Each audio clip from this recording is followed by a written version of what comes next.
Good evening, my YouTube family. Welcome back to my channel and welcome all newcomers.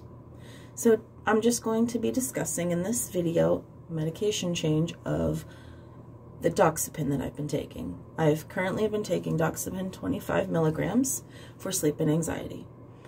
I spoke with my psychiatrist today and we talked about the sleep and the anxiety. And based on that, we decided to increase my Doxepin from 25 milligrams to 50 milligrams. I take it at nighttime.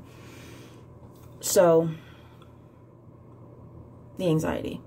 It's on a scale of 1 to 10, my anxiety is a 9 or 10 most of the time, especially when I go out in public, like into a grocery store.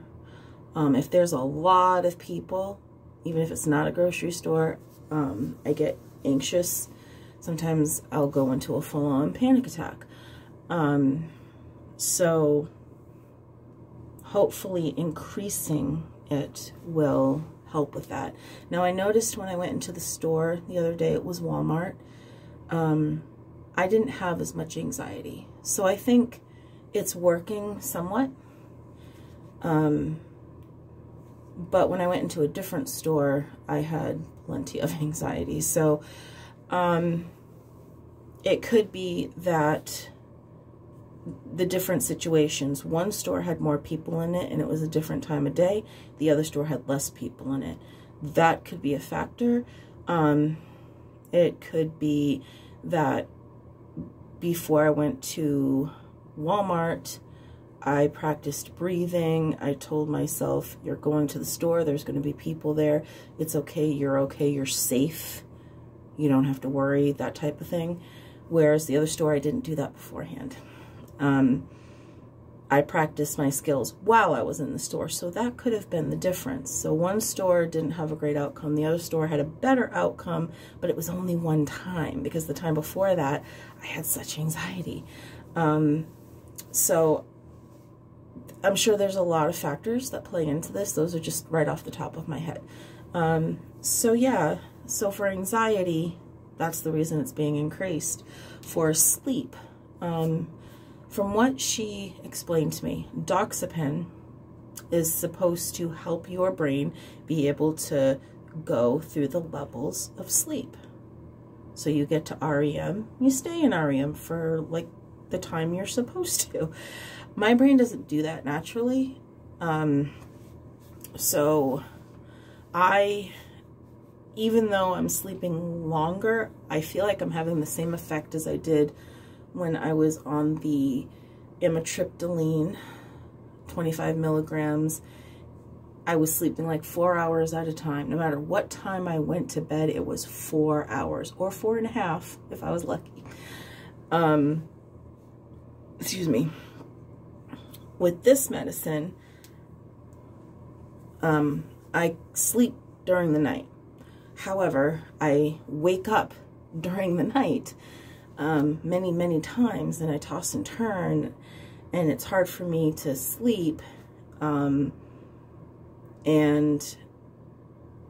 then I wake up, and I'm still exhausted, and I still have the feeling of, I get up, and towards about 2 o'clock, 3 o'clock in the afternoon, I'm ready to take a nap and sleep. Like, I can't take a 30-minute nap. It's not going to happen. I sleep for a couple hours at a time. And usually it's not a deep sleep. It's just like, it feels more like I'm resting my eyes. But I think I'm going down to like level 2, maybe 3. I don't know. It's not deep enough where I feel rested after I do that either. And then I wake up, and then there's a couple hours, and then I take my meds, and then I go to bed. And it's the same cycle over and over. So I'm like really tired all of the time. So for that reason, we agreed to increase it to 50 milligrams. So that's where I'm at with that. So I will, we'll see if this works. Oh, I'm going to start taking it tonight and just see how it goes. You know, it'll either help or it won't, you know. So just want to say real quick, tomorrow I am going to post a video